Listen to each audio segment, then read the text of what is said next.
Hello, and thank you for joining me. You're here with Data Science Teacher Brandyn, and we're going to be doing a TensorFlow guided project for a name generation. And today I'm going to be mixing Indian and anime god names. So today we're going to be mixing anime and Indian god names just to have a little bit of fun. It was the first two name data sets that I found on Kaggle, so I decided to add them together. Have a little bit of fun, be a little bit more creative than just using one type of name. Something interesting happens when you do these, when you mix kind of these different styles, especially of languages together. But we'll go through and I'll show you kind of how I play with the mixture and how you'll be able to play with the mixture of these two kind of Indian god names, or really anime names, two names from different languages, and how you'll be able to generate text with those. Okay? So here what we'll do, we'll get started. And first we're going to go TensorFlow. So we're importing our standard data science libraries. We're going to import TensorFlow as TF. We're going to import from sklearn.metrics. We're going to import confusion_matrix. Okay. And then because we're doing an NLP workflow, we want to include a couple other things, NLTK and string, just in case we need those for a little bit of cleaning today. So the data set's in my GitHub reservoir, so you don't need to worry about downloading it. You can from the links up above, but we'll go read for CSV. Now this is the part where I'm controlling kind of the mixture of how much of each one of these types of names we're using, and you'll be able to control this. So just understand, so we're importing this. It's going to be assigned to df_i, so the data frame. So this ps.pd.read CSV is essentially going to be a data frame. This is coming out of this output. So we can just string a function along, and right on that data frame that's created from this output, we're going to sample 6,000. So there's only a handful of Indian god names, a few hundred or so. So this is going to duplicate some. We're going to go random. We're going to do it with replacement. So it's going to use bootstrap resampling to either generate 6,000, or you can control this. I figure a much less proportion with the Indian god names. Something interesting happens. I don't know if there's a lot of spaces in the Indian god names. There's not a lot of spaces, but if you have too much of them, it just strings along really long sentences. So finding kind of the right blend of these could be good, or will be important. So again, we're going to go sample dot sample, and then 50,000 for the anime characters. I like anime, so it's kind of a little bit more of an anime flavor than Indian god flavor, but whichever you prefer. Okay, so here, and we go 6,000 and 5,000. So just connecting to my drive and load those up right here. So I'm going to get a data frame of 6,000 for the Indian god names and a data frame of 50,000 rows for the, I got to spell these right, sample. Always spelling is important. Okay, so we're going to go that. Let's take a look at the head of each of these. So as noticing here, we have the name.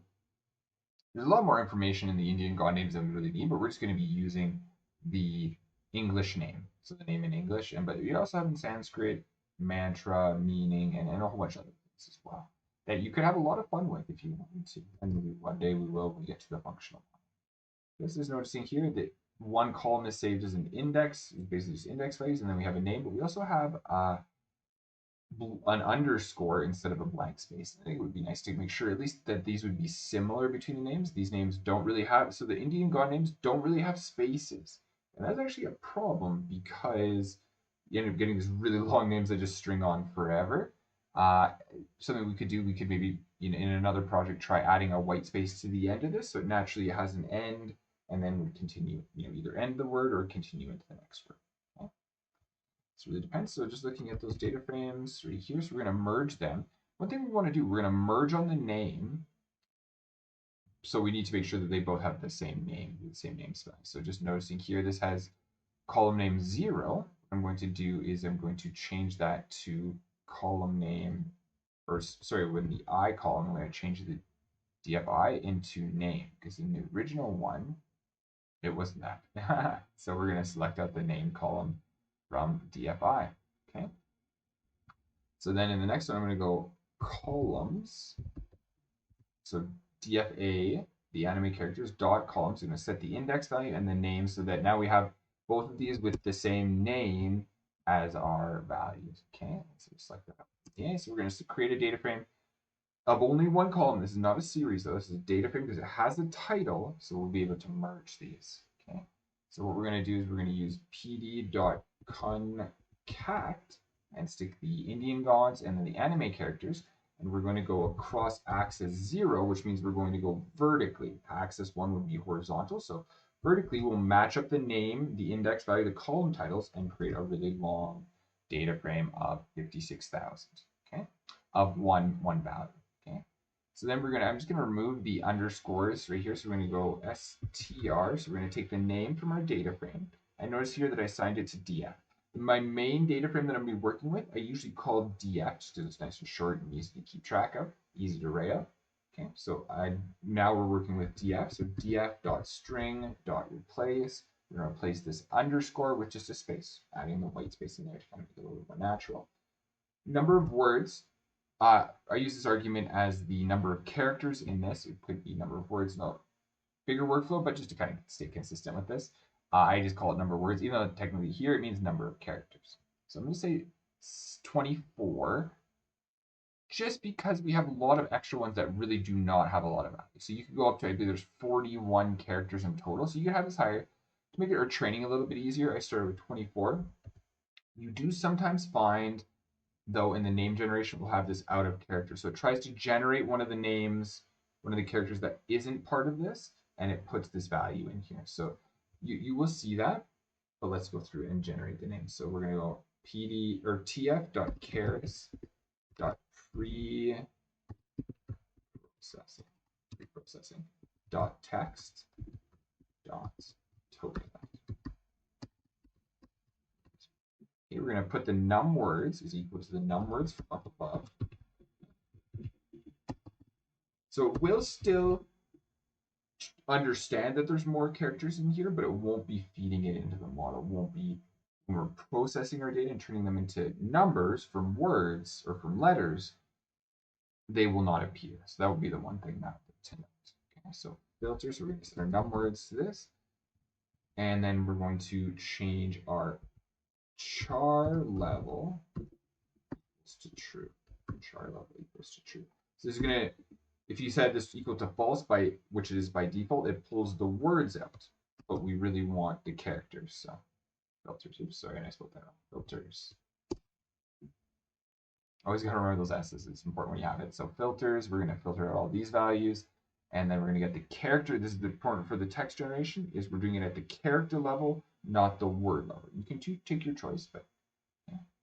So here we're going to go, after we do the tokenizer, we're going to go fit. So we initialize the tokenizer. We're going to fit on text. Okay, and we're going to give it the full name, the full series of our data frame. So here we're going to create the reverse word index. We do this by starting with word. So tokenizer dot word index to create our word index, which is this value. So you notice that because we chose not to include a lot of the characters that do not appear very much, like all of these ones right here, these numbers right up to here, these are all going to appear in the name generation as OOV. Okay, which is fine, but you kind of take your kind of give and take between these two. If you're getting it a lot, you want to make sure that you turn your num words up to a higher value. If you're not getting it really, maybe you can turn it down a little bit lower and get more accurate predictions. Okay, so let's go through that, and then going through here. So what we're going to do, we're going to reverse our word index. Now that we have this dictionary, we're going to go. So let's start off over here. So we're going to word items dot word index dot items. What this does is it creates a list of tuples. So instead of being a dictionary, this is now going to be in parentheses, and then this is in parentheses. So we'll be able to go key, comma, value, so K and V for those ones, and then what we're going to do, we're going to reverse them. So we're going to go value for key. And then we're going to put this, so this creates a list, the items creates a list of tuples that we're iterating through, and then after we're done, we're going to have a list of tuples with the key and value switched, and we're going to go back into a dictionary and creating the reverse word index, okay? And we'll use this in our word generation because we're predicting these values, and we'll need to build in our word generation. Okay? The next one, we're going to go the length of our word index, and that will create the number of words that we get. So vocabulary size, this will change depending on our random sampling up above, which kind of, especially of these characters that do not appear very often, we're going to get a lot of different ones depending on how many we sample, especially from the anime characters. A lot of kind of, so you can see again with the Indian names, they're all basically one word, but most of the anime characters have 2 words to them. So here, what we're going to do, we're going to go input, tokenizer, and we're going to go text to sequences, text to sequences. Okay, so text to sequences. Okay, so this will create then our output here. So now we have each name is now represented by characters. And you'll notice here, not one number goes above 25.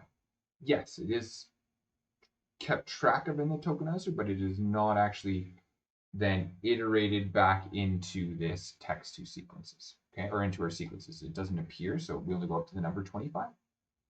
Okay, then what we're going to do is we're going to find our max length, which will be important for our pre-processing to make sure that we're putting the correct shape into the model. So we're going to get the max of this list comprehension.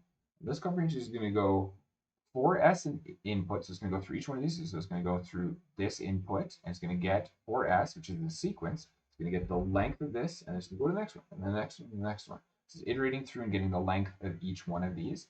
Then we're going to get the max, and we're taking the max value of that list, and then we're getting the max value of that length. So we get 49 as our max size. And so let's do what we're going to do to change this into kind of the sequences. For our next character, what we're going to be predicting is the next character. And we'll be putting our model into a loop, and then we'll be continually predicting the next character. So what we have to do is we have to make a data set of the next character to train, or targets the next character, and the rest of the name is the X feature, the value that we're training it on, so our inputs, okay?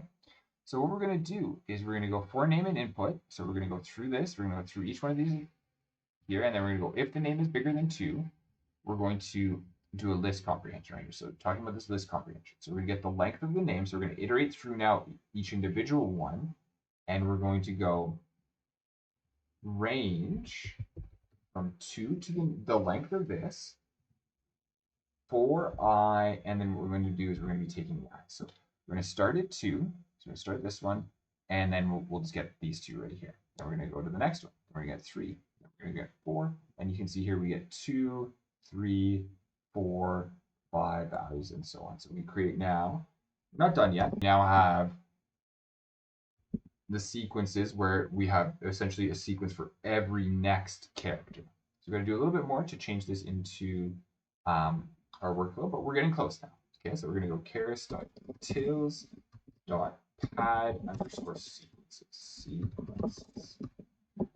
Okay, so this pad sequence is going to do, it's going to change this all into the same shape. So that's why we got the max length above. We went to the max length up above. Wherever that was. I like to put these in the title so we can just navigate back to the max length. So here, this is why we did this. So that when we pad our sequences, we make them all, as big as our biggest value. Okay. So padding pre, truncating post, and then we're putting in our whole sequences now. So we're going to get this, and you can see now we make a much bigger data frame after we've done all this stuff. So now it's all 49, they're all 49, but now we have 665,000 rows, so a much bigger data set. Okay. So now we're going to make our inputs and outputs. I've kind of called this the input the whole time we've been working with this, but now we need to make an input and an output. So what comes into the data are X values, and output is kind of our Y value. So inputs, what goes into the model, and what comes out of the model. It's kind of a more natural way to think of it, I truthfully find. Okay, so what we're going to do is we're going to go, for our inputs, we're going to go up to, but not, so we're going to take the rows, all of the rows, comma, and then we're going to take all of the columns up to, but not including the last one. So just -1 Python indexing. And then what we're going to do for our target, we're just going to take the last value. So we're going to take -1. See here, we get 52 as the size of our inputs. And you don't see this, but it has a column size of 1 as well. So we have 1 value, 1 series essentially with only index values, but it has a column size of 1. Okay. So we're going to do our modeling now. Let's get into our architecture. Okay, so for our architecture, let's go tf.nn.tanh, which is a good model for convolution layers. And I ended up not using the convolution. You could put a convolution underneath this. Forgot that I ended up not using that after going through. Found that it worked better without a convolutional layer. You can try that if you want, though. You would put it in right after the embedding. Okay? And I believe if you go to the solutions workbook, I think I still have the value there. You have to do it from there, but extra coding for you. Okay, so check out the solutions for the how to add a convolution, but we'll add that again to future projects. Okay, so for the activation for the recurrent act, we're going to go tf.nn. Here we're going to do is a loop for the recurrent activation, and then for the recurrent activation inside of it, that's kind of like an internal. Essentially, it's a whole bunch like a lot like a whole bunch of fully connected layers inside of this. So inside of that convolution, we're going to go tf.nn.a. Actually, let's do tanh. Let's see what happens. Okay, and then for the dense activations, I like to do ALU as well. So ALU is generally my favorite one, except for the recurrent activations and the convolutions. I usually do tanh. It seems to work for whatever reason really well. This dropout layer right here is where you'll be able to control kind of how crazy your model gets. I have it at 25% is going to be dropped out in between essentially every layer that we have here. What this is going to do is allow our model to not overfit, not be as good at predicting, but that's kind of what we want. We want to be a little bit creative with the names that we generate. So if we want to turn this down, we'll get much more accurate results, but we might not get as fun and kind of interesting names. Okay. So our output activation, we're going to go tf.nn.softmax. And then for our losses, we're going to do sparse.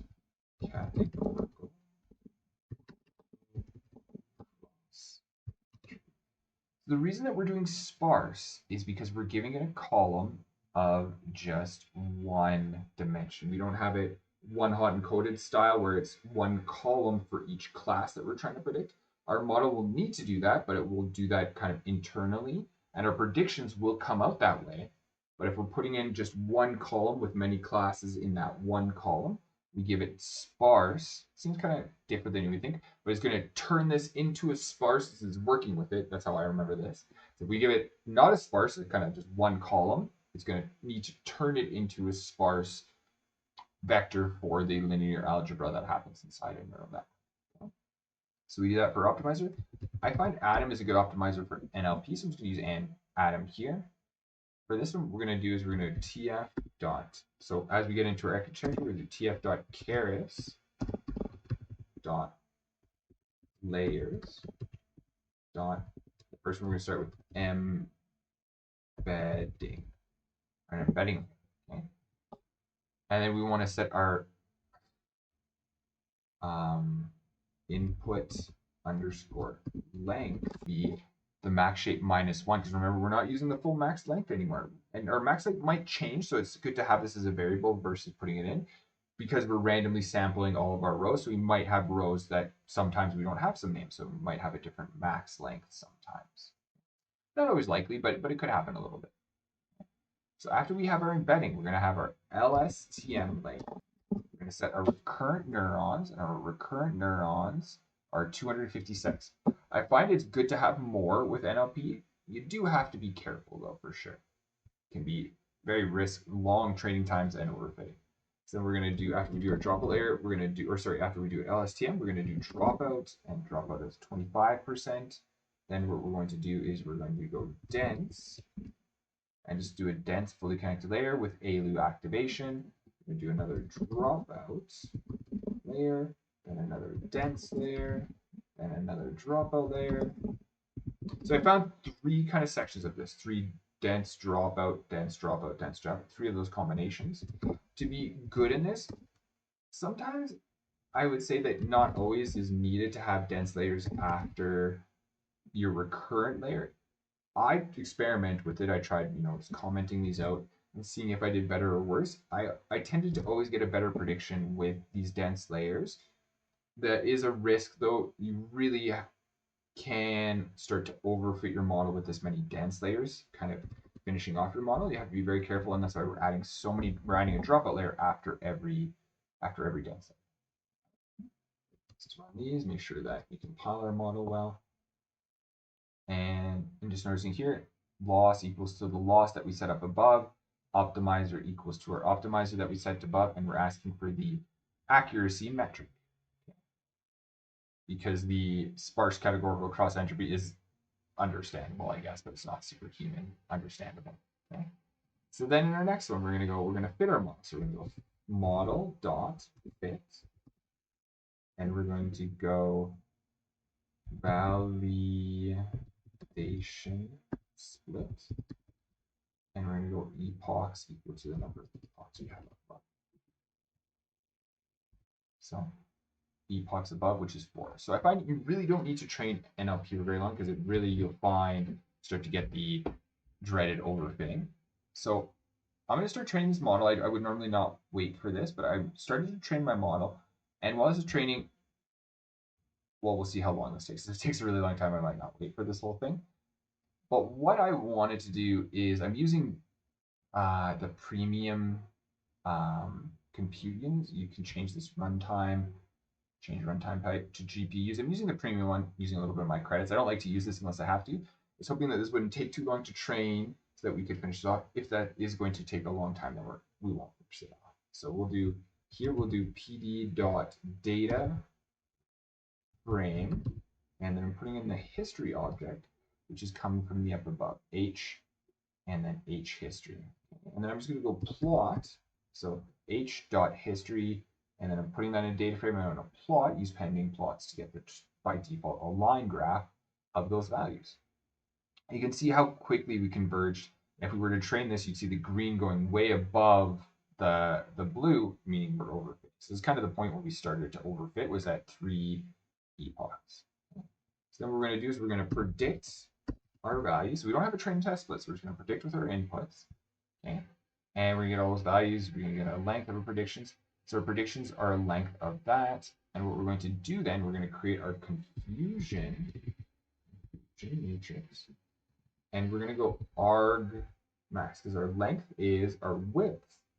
Our number of columns is 37. So we're going to do something. We're going to go arg max and find out which one of those values across the columns are the largest value, and then we'll take that out and be our predictions for this today. Okay. So confusion, it's about confusion underscore matrix. Finish that, start talking in the middle of that. And we got to make sure this is very important. We do the arg max. We want to get across the row. So we're going to go horizontally. So we need to do axis equals 1. So we're getting the max value across the row. So which basically our prediction. Okay. So getting those values. So it won't run, so I won't run those outputs. Here we're going to go figure and just get a figure size. And we're going to go sns.heat map. See how training's going. Yeah, it's going to take a little while. Okay, awesome. Okay, so we'll go through that and then going here. So in this next one, so we're going to make the name generator. Okay, so here what we're going to do is we're going to create just a little tiny function, so we don't have to make it so big inside of our function. So tokenizer dot texts to sequences. Okay, now that we have text to sequences, now we have our name to sequence little function. What we're going to do in this, I don't have too much coding inside of this, but just so we'll walk through this. So we're going to go, I have a space counter that's going to count how many spaces we create. And once we have 2 spaces, we're just going to break our loop. And that will be our name. So we're going to have our first name and a last name, essentially. So if we have more than that, we're going to break our cycle. Okay. So for I in range, so we're going to go up to 40 characters long. We're going to take our seed, which is what we'll be passing this and generate names, our function, and we're going to turn that into a sequence, okay, using the tokenizer. And then what we're going to do, we're going to pad that sequence with sequence.pad sequences, and then we're going to go pre-truncating and our length of max 1. Okay. So what we're going to do, we're going to then, after we pad our sequence, we're going to use that to predict the next character. Okay.